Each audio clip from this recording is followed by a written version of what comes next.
नमस्कार, मैं हूं शिखर दीप और आप देख रहे हैं GBN 24।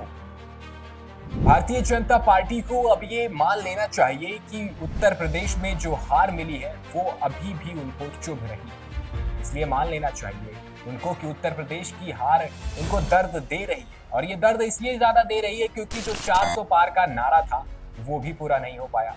बीजेपी अपने बलबूते पर सरकार भी नहीं बना पाई और गठबंधन का सहारा लेना।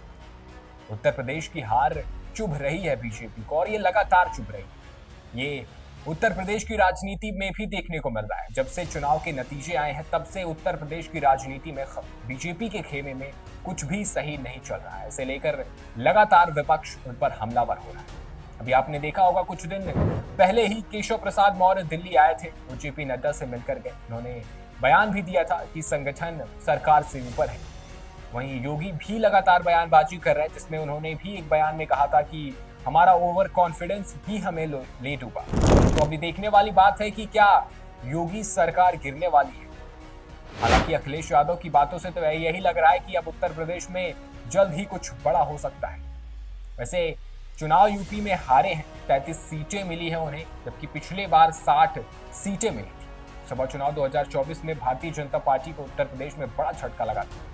भाजपा को राज्य में केवल 33 सीटें मिली, जबकि बीते चुनाव में पार्टी ने 60 से ज्यादा सीटें जीती। इसके बाद से ही पार्टी हार के कारणों पर मंथन कर रही है। वहीं अब उत्तर प्रदेश भाजपा के अध्यक्ष भूपेंद्र चौधरी ने प्रधानमंत्री नरेंद्र मोदी से मुलाकात की और हार के कारणों पर विस्तृत रिपोर्ट दी। भूपेंद्र चौधरी ने पीएम मोदी को जो रिपोर्ट सौंपी है उसमें तकरीबन 45 मिनट की बातचीत हुई है।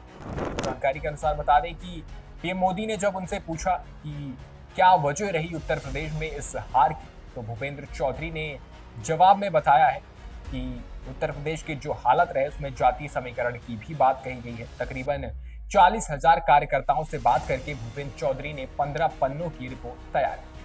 वहीं भूपेंद्र चौधरी की रिपोर्ट में नाराज कार्यकर्ताओं और प्रशासन को चुनाव में खराब प्रदर्शन की सबसे बड़ी वजह बताई गई है। बीजेपी मतदाताओं के नाम वोटर लिस्ट गायब होना भी एक कारण बताया गया। रिपोर्ट में बताया गया कि प्रशासन के रवैये से कार्यकर्ताओं में भारी नाराजगी के चलते कार्यकर्ता चुनाव में निष्क्रिय रहे थे।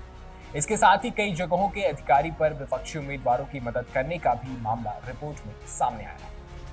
वहीं पीएम मोदी को सौंपी गई रिपोर्ट में यह भी कहा गया है कि पिछले कई सालों से सरकारी नौकरी में भर्ती न होने के कारण भी पार्टी को नुकसान हुआ है। इसके अलावा कहा गया है कि जातियों की विचित्र गोलाबंदी रही, सीट विशेष पर अलग अलग ट्रेंड रहा।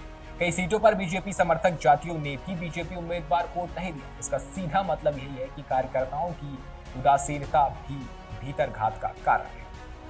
तो अब देखना यह होगा कि उत्तर प्रदेश की राजनीति में जो ये उथल पुथल चल रहा है, जो तमाम नेता बयानबाजी पर उतर आए हैं, जिस तरीके की चीजें चल रही हैं उत्तर प्रदेश की राजनीति में, क्योंकि पिछले 10 साल एक शानदार सरकार चलाई है योगी आदित्यनाथ ने, तो क्या अब जो चीजें चल रही हैं वो सही कर पाएंगे योगी आदित्यनाथ? फिलहाल तो यही बड़ा सवाल है।